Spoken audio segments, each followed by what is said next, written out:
il y a plein de choses. Donc, il y a des petites choses. On commence par un petit péché et de fil à aiguille, voilà, ça s'agrandit. Il y avait des propositions indécentes qui découlaient de ce que vous étiez dans cette industrie de films pour adultes. La pire des propositions que j'ai reçues, c'était un féman qui est du côté de l'Occident qui me dit, Fallon, j'ai besoin de 5 filles et donc elles doivent venir en France. Ok, c'est quoi le projet? Je te paye 5 millions de francs par fille et ces filles-là vont arriver, ça ne te concerne plus. Et quand j'essaye de me renseigner, je me rends compte que il veut des filles pour faire disparaître leur passeport et c'est des filles qui vont se retrouver en train de faire des films pour adultes avec des animaux et tout. Et après, quand elles ne serviront plus à rien, on saura même pas si elles sont en vie. Et voilà, la zoophilie, si elles sont en vie ou elles sont mortes.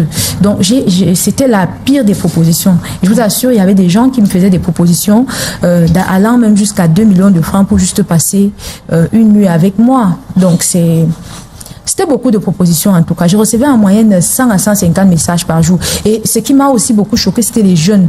Il y a les jeunes de 14 ans, 15 ans qui vous écrivent pour dire que Tata, s'il te plaît, aide-moi, je veux faire les films pour adultes. Il y a des mariés, que ce soit des hommes ou des femmes. Donc, c'est une décharge. Qu'est-ce qui s'est passé pour que vous changiez radicalement?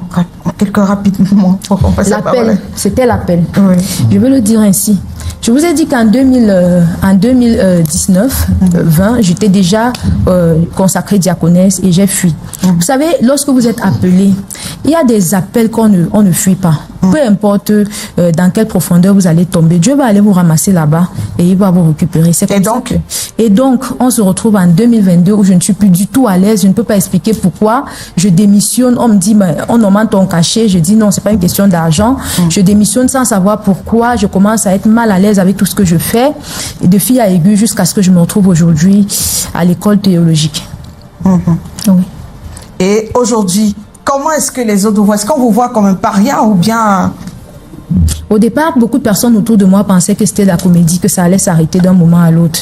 Mais je suis à ma 2e année et je pense que mes proches témoignent du changement. Lorsque vous acceptez véritablement Dieu, vous n'avez pas besoin de le dire. Ceux qui ont les sensibilités spirituelles, ils savent quand vous avez changé ou pas. Parce que on a le Saint-Esprit qui nous convainc de tout. Donc, les gens qui sont autour de moi, ils savent que j'ai changé mon caractère, ma façon de parler, de m'habiller. Je ne suis plus à l'aise avec des tenues extravagantes. Si vous regardez mes pages, vous allez vous rendre compte que ça n'existe plus.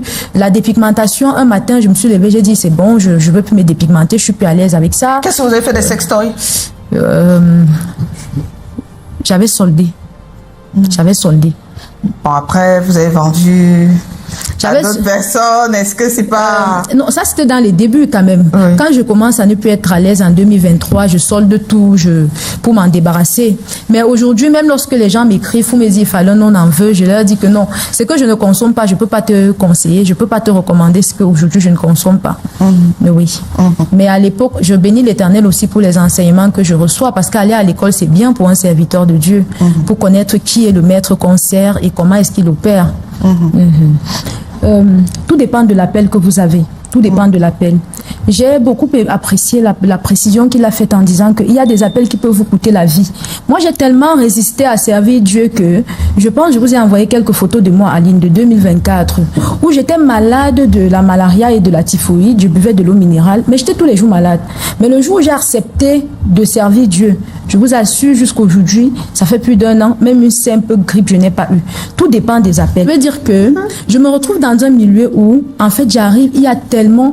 Ma place était établie. Et donc, je vous assure que je ne connaissais pas. Quand Dieu vous a véritablement appelé, les appels sont à des échelons différents. Il y a des gens qui sont totalement consacrés. Et il y a des gens maintenant qui, voilà, qui sont des chrétiens, qui peut-être sont évangélistes, mais qui sont appelés à faire autre chose. Donc, ça dépend véritablement de l'appel qui est sur votre vie. Alors, Jeff, comment est-ce que vous gérez les tentations?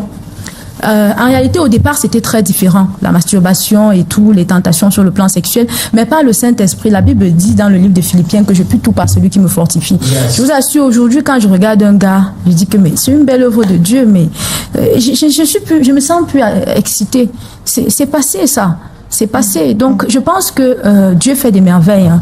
Dieu fait des merveilles. Il faut juste être sincère. Voilà. Dieu va faire. Aujourd'hui, vous avez décidé de dire, hein, de confesser publiquement. Est-ce que c'est pour vous une sorte de, une façon aussi d'asseoir sa suprématie dans votre vie?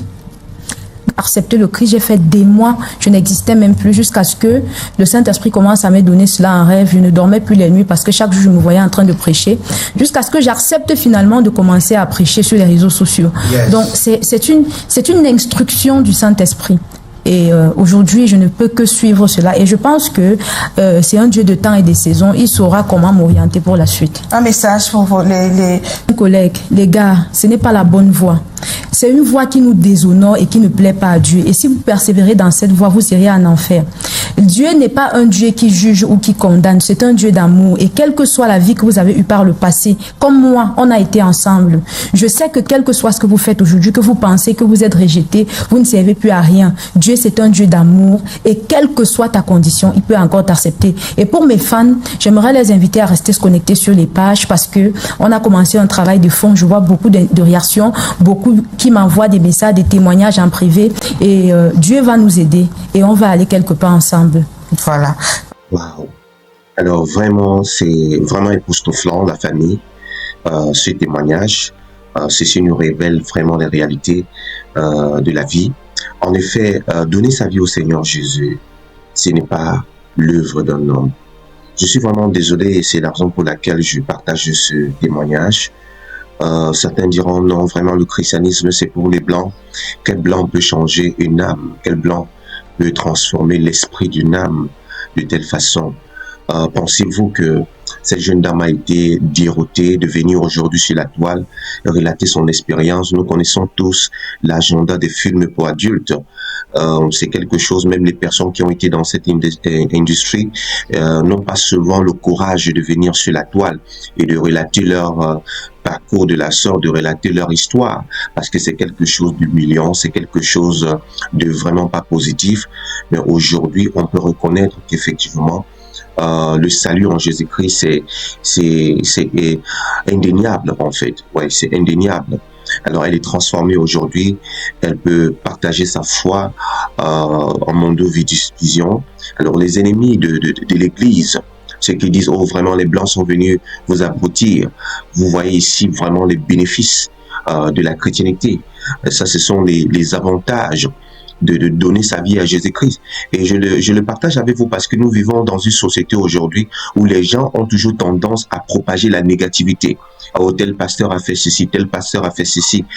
C'est tout ce qui se passe dans l'église. Voilà aussi les réalités de ce qui se passe dans le christianisme que vous ne voulez pas partager également. Et j'exhorte le peuple de Dieu, si vous avez un témoignage quelconque, n'hésitez pas de le partager. Ça pourra peut-être édifier quelqu'un là qui ne connaît pas ce Seigneur Jésus dont nous parlons aujourd'hui. Alors nous disons merci pour la vie de cette jeune dame aujourd'hui, qui a été même l'objet de beaucoup de moqueries, de disgrâce même à l'égard de sa famille. C'est un sujet vraiment déjà tabou. Certainement la famille était abasourdie par cette décision qu'elle avait prise. Mais aujourd'hui, Dieu l'a restaurée. Aujourd'hui, elle est fière de le servir. Alors pourquoi pas le partager également avec vous, bien-aimés? Oh, le christianisme vient des Blancs, ou vient des colons. Mais la technologie aussi vient des Blancs, vient des colons. Mais ça te sert. Déjà avant l'arrivée des colons, l'Éthiopie était déjà une nation chrétienne qui n'a pourtant pas été colonisée par les Blancs et ça n'a pas changé leur identité. Mais aujourd'hui, nous devons faire attention en tant qu'enfants de Dieu de ne pas embrasser les idéologies des antichrists, les idéologies des païens qui veulent vous faire croire que non, vraiment servir Dieu ou servir Jésus, c'est une perte de temps. Ce n'est jamais une perte de temps. La prière que tu fais à la maison ou tu pars à l'église faire, ce n'est jamais une perte de temps et ça ne sera jamais une perte de temps. Ça sauve les âmes. Alors on ne sait vraiment pas là où peut-être un membre de famille qui priait pour cette jeune dame, peut-être à l'église, les prières de l'église qui ont aussi fait grâce à cette jeune dame. C'est pourquoi il est important, parce que ta prière, Dieu peut utiliser cela pour sauver une âme dont tu ne connais pas. Ouais. Donc c'est pour dire que le diable voudrait que tu embrasses tout dans le monde, mais il ne voudrait pas que tu embrasses le royaume de Dieu. Et c'est une belle chose et c'est le meilleur choix que tu peux faire. Et je peux le proclamer de partout dans le monde que Jésus-Christ, il n'y a pas d'autre chemin que Jésus-Christ de Nazareth. Et je t'exhorte à lui donner ta vie également. Ce n'est pas un big deal, c'est juste de l'accepter. Et lui, il va faire le reste. Alors, si vous avez été énormément béni par ces témoignages, n'hésitez pas de nous envoyer votre message également. Alors, si vous avez une parole pour encourager quelqu'un, n'hésitez pas de le faire également. Nous serons vraiment ravis. Pour ceux qui ne sont pas encore abonnés, alors n'hésitez pas de partager, liker. Si vous n'êtes pas encore abonné, cliquez sur la cloche de notification et vous serez informé aussitôt de nos nouveaux contenus. Envoyez-nous également un message qui va certainement exhorter quelqu'un. Que Dieu vous bénisse. Shalom. Salut, si cette vidéo t'a plu, like-la, partage-la et écris un commentaire. Abonne-toi pour ne rien rater.